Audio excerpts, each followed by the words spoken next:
નમસ્કાર મિત્રો અગાઉના લેક્ચરની અંદર આપણે કલીલ કણો જે કલીલ સોલ જેની આપણે બનાવટ જોઈ, વિવિધ પદ્ધતિઓમાં જોઈ, આપણે મિસેલ રચનાની બી વાત કરી. હવે આ ચેપ્ટરનો છેલ્લો મુદ્દો મિત્રો, જે કલીલમય સોલ હોય એના ગુણધર્મોની ચર્ચા કરવાની. મિત્રો આમ તો ગુણધર્મો ઘણા બધા છે. સંખ્યાત્મક ગુણધર્મ, કલીલમય સોલના સંખ્યાત્મક ગુણધર્મ, પ્રકાશીય ગુણધર્મ, વિદ્યુતીય ગુણધર્મ, યાંત્રિક ગુણધર્મ, કલીલમય કણો પરનો વીજભાર, રંગ, આવા ઘણા પ્રકારના ગુણધર્મો છે. એમાં મિત્રો આપણે 2-3 ગુણધર્મોની ચર્ચા કરશું જે આપણા અભ્યાસ અને પરીક્ષા માટે અગત્યના છે. તો અહીંયા આગળ આપણે બ્રાઉનિયન ગતિની વાત કરીએ. બ્રાઉનિયન ગતિ કલીલમય કણોમાં કેવી જોવા મળે, કેવી રીતે ઉત્પન્ન થાય, એની આપણે ચર્ચા કરશું. આ એક પ્રકારનો આનો ગુણધર્મ છે. તો એવું કહેવાય કે 1927ની અંદર રોબર્ટ બ્રાઉન નામનો વનસ્પતિશાસ્ત્રી, એટલે કે જે વૈજ્ઞાનિક હતો રોબર્ટ બ્રાઉન, એ રોબર્ટ બ્રાઉને એક વખત શાંત પાણીની અંદર પુષ્પની જે પરાગરજ હોય એ પરાગરજને અંદર એને નાખી, પરાગરજને અંદર નાખી અને પછી એને ઓબ્ઝર્વેશન કર્યું, અલ્ટ્રા માઇક્રોસ્કોપના આધારે ઓબ્ઝર્વેશન કર્યું. ત્યારે મિત્રો એની વાંકી ચૂકી ગતિ જોવા મળી, પરાગરજની વાંકી ચૂકી ગતિ જોવા મળી. ઝિગઝેગ રચના આપણે ગતિ કહીએ, આપણે ઝિગઝેગ પ્રકારની ગતિ જોવા મળી. આ ગતિ જોવા મળી એના પછી અભ્યાસ ચાલુ થઈ ગયો અને કલીલમય સોલ પણ આવો ગુણધર્મ ધરાવે છે કે નહીં એનું રિસર્ચ થવા મળ્યું. અને એમાં બી જાણવા મળ્યું કે કલીલમય સોલ જે હોય એ આ પ્રકારની ગતિ ધરાવે છે. અને આ પ્રકારની જે વાંકી ચૂકી ગતિ ધરાવે એ ગતિને રોબર્ટ બ્રાઉનના નામ માટે બ્રાઉનિયન ગતિ નામ આપી દીધું. તો બ્રાઉનિયન ગતિ એ કલીલમય સોલ હોય એનો અગત્યનો ગુણધર્મ કહી શકીએ. મિત્રો આ જે કલીલમય સોલ હોય એ જ્યારે વિક્ષેપણ માધ્યમ અથવા પરિક્ષેપણ માધ્યમની અંદર કણો ગતિ કરતા હોય, જેને આપણે અલ્ટ્રા માઇક્રોસ્કોપના આધારે ઓબ્ઝર્વ કરી શકીએ, તો એ ગતિ માટે જવાબદાર કોણે? તો અણુઓ જે હોય, કલીલમય સોલના જે કણો હોય એ કણોનું કદ અને દ્રાવણની સ્નિગ્ધતા જવાબદાર. તમે જે પરિક્ષેપણ માધ્યમ લીધું હોય, એટલે કે દ્રાવણ જે લીધું હોય, એની સ્નિગ્ધતા અને કણોનું કદ, જો કણોનું કદ વધારે હોય, સ્નિગ્ધતા વધારે હોય, તો અહીંયા આગળ આ જે ગતિ જોવા મળશે એ ગતિ ધીમે ધીમે ધીમી થઈ જશે. એટલે કે બ્રાઉનિયન ગતિ માટે જવાબદાર બે જ, કણોના કદ જવાબદાર અને બીજું અહીંયા આગળ દ્રાવણની સ્નિગ્ધતા જવાબદાર. મિત્રો અહીંયા આગળ આ જે ગતિ બ્રાઉનિયન ગતિ જોવા મળે એની ઉપરથી 2 બાબત તારવી શકીએ. પહેલી તો અણુગતિવાદના સિદ્ધાંત અનુસાર અથવા અણુગતિવાદની અભિધારણો અનુસાર અણુઓ સતત ગતિમાં હોય, કદી સ્ટેબલ નહીં હોતા. એ સ્પષ્ટ આની ઉપરથી જોવા મળે કે અણુઓ કદી સ્ટેબલ ના હોય, સ્થિર ના હોય, એ હંમેશા ગતિમાં જશે. ભલે એમની ગતિ અસ્તવ્યસ્ત હોય, વાંકી ચૂકી હોય, બાકી ગતિમાં હોય. બીજી એક લાક્ષણિકતાની કે જ્યારે આ કણો કલીલમય સોલના જે કણો ગતિ કરતા હોય ત્યારે પૃથ્વીનું જે ગુરુત્વાકર્ષણ બળ જે છે એ ગુરુત્વાકર્ષણ બળ જે છે એની અસર આ કણો ઉપર થતી નહીં. કેમ? કારણ કે કણો સ્ટેપ બાય સ્ટેપ ખસી જાય, અહીંથી અહીં આવશે, અહીંથી અહીં આવશે. એટલે જે ગુરુત્વાકર્ષણની અસર થવી જોઈએ એ ગુરુત્વાકર્ષણની અસર અહીંયા કણો પર થતી નહીં. અને પરિણામે આ જે કણો હોય, કલીલમય કણો, એ નીચે બેસી જતા નહીં. કારણ કે ગુરુત્વાકર્ષણની અસર થાય નહીં એટલે નીચે બેસી ના જાય. પરિણામે કલીલમય સોલ જે છે અસ્થાયી બનતું નહીં, સ્થાયી હોય, સ્ટેબિલિટી વધારે હોય. 2 બાબત જોવા મળી. પહેલી બાબત તો અણુ ગતિવાદના સિદ્ધાંત અનુસાર કહી શકીએ કે અણુ સતત ગતિમાં હોય, એ આ પ્રયોગના આધારે જાણવા મળ્યું. અને બીજી બાબત કે આ જે કણો હોય એની ઉપર ગુરુત્વાકર્ષણની અસર થતી નહીં, કારણ કે કન્ટિન્યુઅસ ગતિમાં હોય. સ્ટેબલ હોય તો સીધી અસર થાય, પણ કન્ટિન્યુઅસ ગતિમાં હોય અને એના લીધે આ જે કણો દ્રાવણના તળિયે જમા થતા નહીં અને એ કલિલમય સોલ હોય એ અસ્થાયી બનતું નહીં, એટલે કે એની સ્થિરતામાં વધારો થાય બ્રાઉનિયન ગતિના કારણે. તો મિત્રો 2 માર્ક્સમાં પૂછે આપણને, તો અહીંયા આકૃતિ બી દોરવાની. આપણે આકૃતિમાં તમે જોઈ શકો આ પ્રકારની ઝિગઝેગ પ્રકારની રચના જોવા મળે, વાંકી ચૂકી ગતિ, જેને બ્રાઉનિયન ગતિ કહેવાય. અને આના વિશે આપણે થોડી ચર્ચા કરવાની, એટલે કે લખવાનું. ઓકે. બીજો ગુણધર્મ આપણે જોઈએ વિદ્યુત કણ સંચલન. મિત્રો કલિલમય જે કણો હોય, એટલે કે કલિલમય જે સોલ હોય એ વીજભારિત હોય, વીજભારનું વહન કરતા હોય. કલિલમય સોલ એ ધન વીજભારિત બી હોય અને ઋણ વીજભારિત કણો ધરાવતા બી હોય. બરાબર. મિત્રો ધન વીજભારિત કણો હોય કોઈ કલિલમય દ્રાવણની અંદર, ત્યારે એ કણો અપાકર્ષણ થતું હોય એમની વચ્ચે, ઘણીવાર એકબીજા સાથે જોડાઈ બી જતા હોય, મોટો સમુચ્ચ કણ બનાવે, પણ એ તરત છૂટો પડી જતો હોય, સ્થાયી ના હોય, અને એના લીધે એ દ્રાવણના તળિયે જમા ના થાય, પરિણામે બી સ્થિરતા એની વધારે હોય. આ તો ખરું જ, આ ગુણધર્મની વાત કરીએ આમાં. એટલે કે અહીંયા આગળ કલિલમય સોલ હોય એ 2 વીજભાર ધરાવે, કાં તો ધન વીજભારિત કરે કાં તો ઋણ વીજભારિત હોય. હવે અહીંયા આગળ આ જે કલિલમય સોલ હોય એ કયા પ્રકારનું વીજભાર ધરાવશે આપણે જાણતા નહીં, અનનોન, આપણે નહીં જાણતા કયા પ્રકારનું વીજભાર ધરાવશે. ધન વીજભારિત કલિલ સોલ છે કે ઋણ વીજભારિત કલિલ સોલ છે, એ નક્કી કરવું હોય તો એના માટે અહીંયા આગળ તમે જોઈ શકો સાધન, જેને વિદ્યુત કણ સંચરણ કહેવાય, જેને આપણે ઇલેક્ટ્રોફોરેસિસ કહી શકીએ ઇંગ્લિશમાં. એ પ્રકારનું સાધન. સાધનની રચના જોઈએ મિત્રો, તો અહીંયા તમે જોઈ શકો તો અહીંયા આગળ યુ આકારની કાચની પોલી નળી, અને અહીંયા આગળ આ તમને જે પોઈન્ટ દેખાય, આ ફનેલ જેને આપણે કહીએ, જેમાંથી તમે પરીક્ષેપણ માધ્યમ સીધે સીધું દાખલ કરી શકો આની અંદર. અને અહીંયા આગળ કોક આપેલો, બંધ કરો, લોક કરવા માટે. મિત્રો અહીંયા આગળ છેડા ઉપર ધાતુની પ્લેટો હોય, મોટા ભાગે ધાતુની પ્લેટો તરીકે મોટા ભાગે પ્લેટિનમ હોય, પીટી. તો ધાતુની પ્લેટો હોય અને અહીંયા એમને બાહ્ય પરિપથમાં જોડાણ આપેલું હોય. એટલે કે અહીંયા આગળ એક પ્લેટ એનોડ તરીકે, ધન વીજભારિત તરીકે, અને એક પ્લેટ કેથોડ તરીકે, એટલે કે ઋણ વીજભારિત તરીકે વર્તે. ટૂંકમાં 2 વિદ્યુત ધ્રુવો હોય. મિત્રો હવે અહીંયા આગળ આ જે યુ આકારની નળી જે આપણે લીધેલી, એની અંદર પહેલેથી આમાં પરીક્ષેપણ માધ્યમ રાખેલું હોય. તમને ખબર હે કલિલ શેનું બનેલું? પરીક્ષેપિત કલા અને પરીક્ષેપણ માધ્યમ બંનેનું બનેલું મિક્સ. તો એની અંદર જ્યારે કલિલમય સોલ આપણે લઈએ ત્યારે આ જે કણો હોય, પરીક્ષેપિત કલાના કણો જે હોય મિત્રો, એ કણો ગતિ કરે. બહારથી વિદ્યુત પસાર કર્યો તમે, પ્લેટો વીજભારિત થઈ. હવે અહીંયા આગળ આ ઋણ વીજભાર ધરાવે, આ ધન વીજભાર ધરાવે. હવે તમે કયા પ્રકારનું કલિલ લીધું એની ઉપર આધાર રાખશે. માનો કે અહીંયા આગળ આપણે ધન વીજભારિત કલિલનું દ્રાવણ લીધું હોય, તો ધન વીજભારિત લીધું હશે તો એ બધા જે કણો હશે, પરીક્ષેપિત કલાના કણો, એ અહીંયા આગળ કેથોડ ઉપર જમા થશે. અને કેથોડ ઉપર જમા થાય એટલે આપણને ખબર પડી જાય કે અહીંયા આપણે જે સોલ લીધું હોય એ કયું સોલ છે, તો ધન વીજભારિત સોલ. પણ જો તમે ઋણ વીજભારિત કલિલમય દ્રાવણ લીધું હોય અને અહીંયા આગળ જ્યારે વિદ્યુત પસાર કરશો ત્યારે એમાં જે પરીક્ષેપિત કલાના કણો હોય એ અહીંયા આગળ કોની તરફ આકર્ષાશે? તો એનોડ તરફ, એટલે કે ધન વિજય તરફ આકર્ષાશે, અહીંયા જમા થશે. તો ખ્યાલ આવી શકે આપણને કે ભાઈ આપણે જે દ્રાવણ લીધું, કલિલમય દ્રાવણ લીધું હોય અથવા સોલ લીધું હોય, એ અહીંયા આગળ ઋણ વીજભારિત છે. ટૂંકમાં અહીંયા આગળ ઇલેક્ટ્રોફોરેસિસ સાધન દ્વારા આપણે જે સોલ લીધેલો હોય એ સોલ કેવું વીજભાર ધરાવે, ધન વીજભારિત ધરાવે કે ઋણ વીજભારિત, એ આપણે આના મદદથી નક્કી કરી શકીએ. તો આ એક પ્રકારનો ગુણધર્મ કહી શકીએ મિત્રો.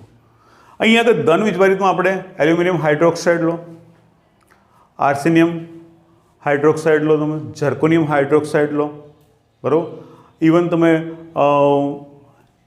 આયન હાઇડ્રોક્સાઇડ એટલે કે FeOH થ્રાઇસ લઈ શકો તમે. તો એ બધા ધન વીજભારિત છે.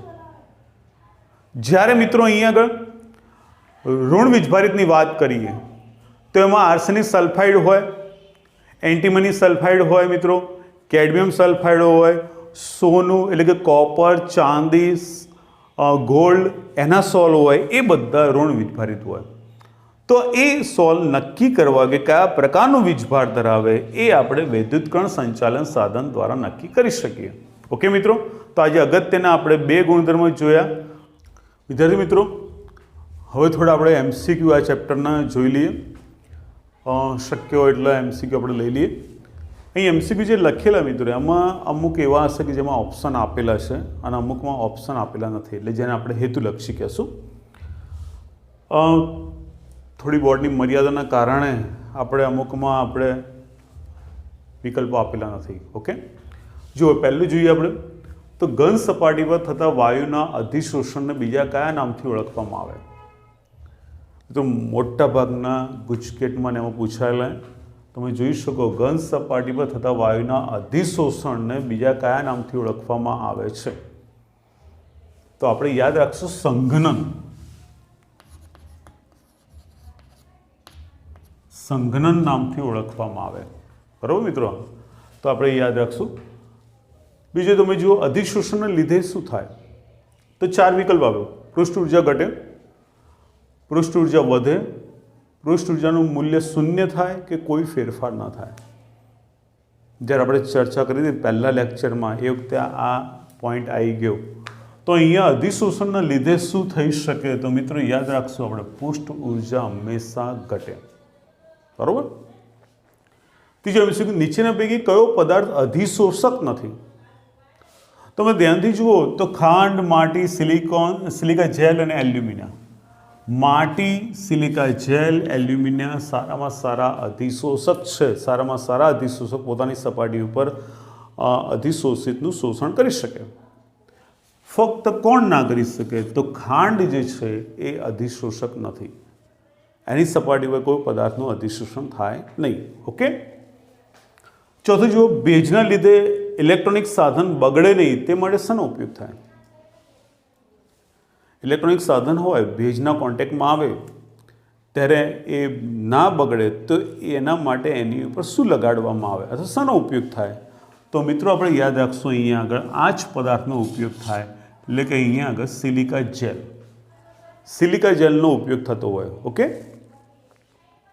પાંચમું જો, નીચેના પૈકી કયા વાયુરૂપ અણુની ભૌતિક અધિશોષણ એન્થાલ્પી વધુ છે?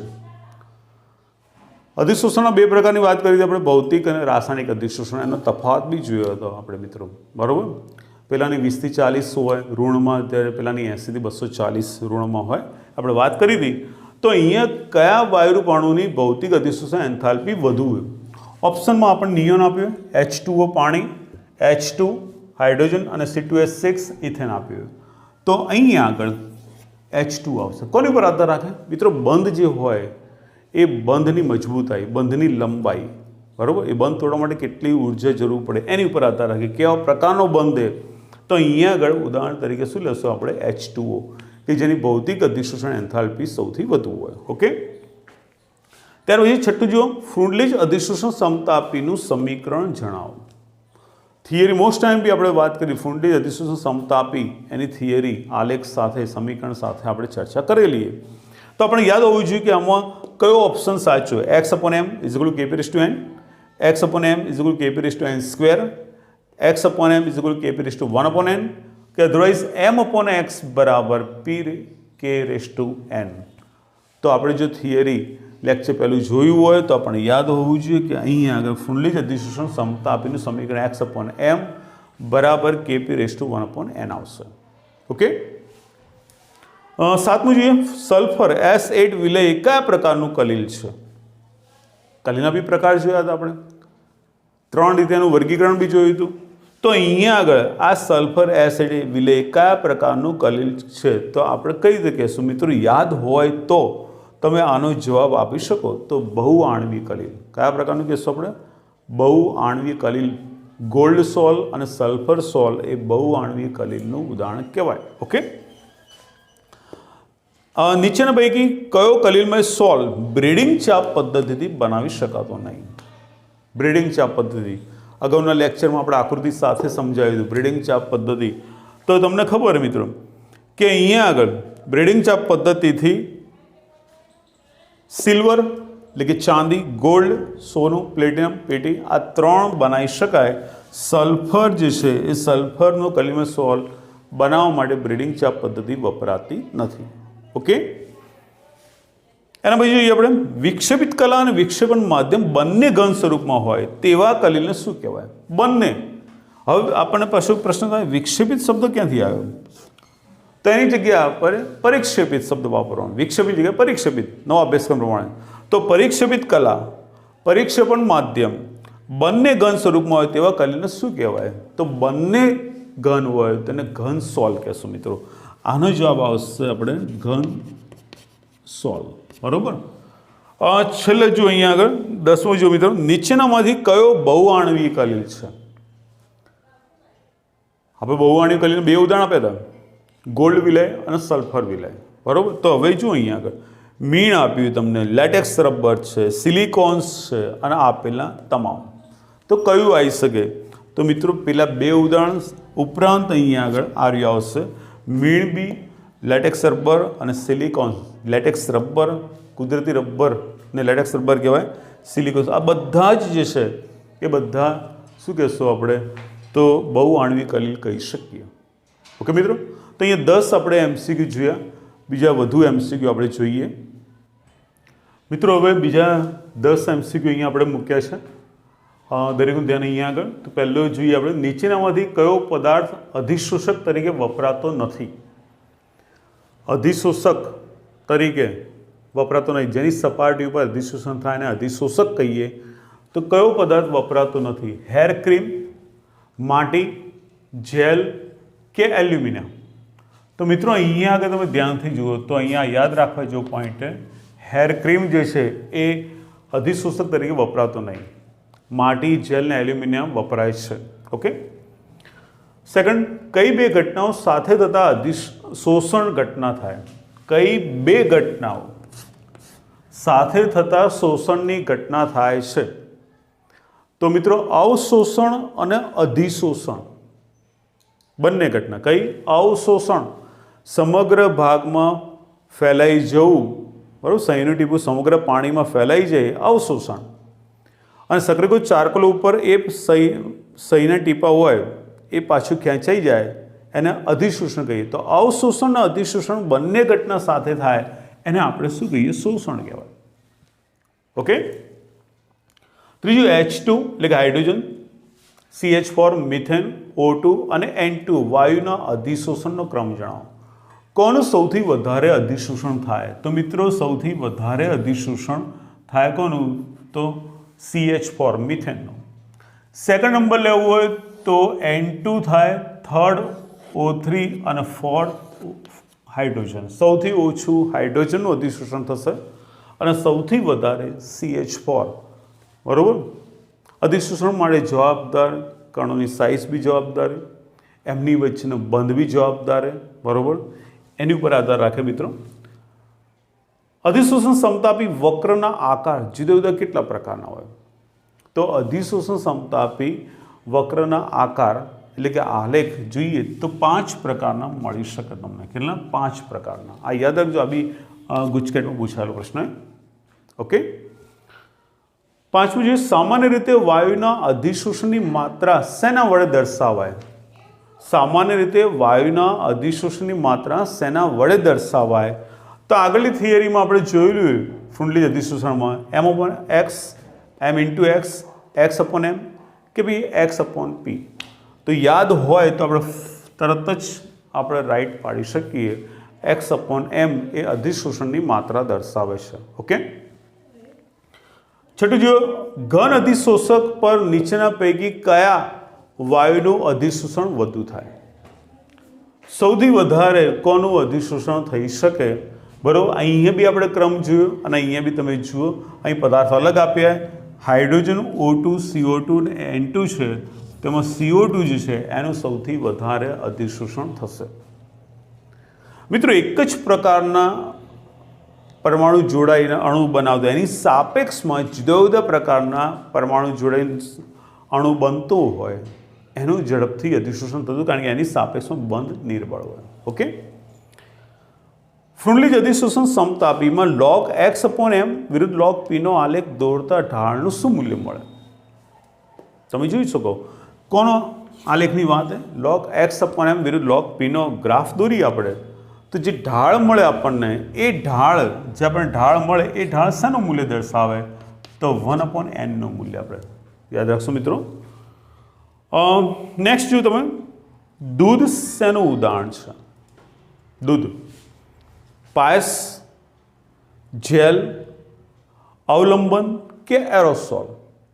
હવે દૂધ જે છે એમાં બંને પરિક્ષેપણ માધ્યમ અને પરિક્ષેપિત કલા બંને પ્રવાહી હોય તો પ્રવાહી હોય તો એને આપણે શું કહેશું? પાયસ કહેશું.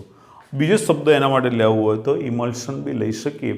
તો દૂધ એ સારામાં સારું ઉદાહરણ કહી શકીએ આપણે. ઓકે, એના પછી જોઈએ આપણે ફેરિક ક્લોરાઇડ FeCl3 ના જળ વિભાજનથી કયો સોલ મળે? આ ઉદાહરણ યાદ હોય તો આપણે સોલ બનાવવાની જુદી જુદી રીતો લીધી હતી. એમાં જે રાસાયણિક પદ્ધતિ હતી એમાં આનું સમીકરણ બી આપણે ઉલ્લેખ કરેલો હોય. તો અહીંયા ફેરિક ક્લોરાઇડનું જળ વિભાજન કરશો તો આપણને અહીંયા સોલ કોનું મળશે મિત્રો? તો FeOH થ્રાઇસનો મળશે. બરાબર, ફેરિક હાઇડ્રોક્સાઇડ FeOH થ્રાઇસનો આપણને સોલ મળી શકે. છેલ્લે જોઈએ મિત્રો, મિસેલ રચનાના દ્રાવણમાં કયો ઋણ આયન વિયોજિત થાય? છૂટો પડે. મિસેલ રચના જ્યારે બને ત્યારે દ્રાવણમાં કયો ઋણ આયન વિયોજિત થાય? તો HCOO minus, RCOO minus, R minus કે HCO3 માઇનસ. તો જો યાદ હોય તો આપણે ફટ દઈને કહી શકીએ RCOO માઇનસ, કારણ કે સાબુ અને ડિટર્જન્ટ વાસ્તવમાં ફેટી એસિડ અને સોડિયમ ક્ષાર કહેવાય. બરાબર, તો અહીંયા આગળ આપણે મિત્રો બીજા 10 MCQ જોયા. તૈયારી કરતા રહેજો મિત્રો.